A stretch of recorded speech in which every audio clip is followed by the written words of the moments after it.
ملتان میں street criminals out of control ہو گئے۔ رحیم چوک کے قریب اسٹریٹ میں مسلح افراد نے شہری سے لوٹ مار کی سی سی ٹی وی فوٹیج منظر عام پر آ گئی ہے۔ فوٹیج میں دیکھا جا سکتا ہے کہ دو مسلح موٹر سائیکل سوار شہری سے نقدی سمیت موبائل فون لوٹ کر فرار ہو گئے۔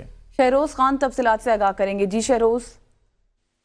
جی بالکل، ملتان شہر میں وارداتوں کا سلسلہ جو ہے وہ جاری ہے، کام نہ ہو سکا۔ یہ ایک واقعہ جو ہے رحیم چوک پر ہوا ہے، جو کہ اسٹریٹ کرائم ملوث شہری سے لوٹ مار کر رہے ہیں، اور سی سی ٹی وی فوٹیج میں واضح طور پر دیکھا جا سکتا ہے کہ یہ جو شہری ہے یہ ایک نجی کوریئر کمپنی سروس کا یہ ملازم ہے، اور اس سے جو ہے موبائل اور نقدی رقم چھین لی گئی ہے۔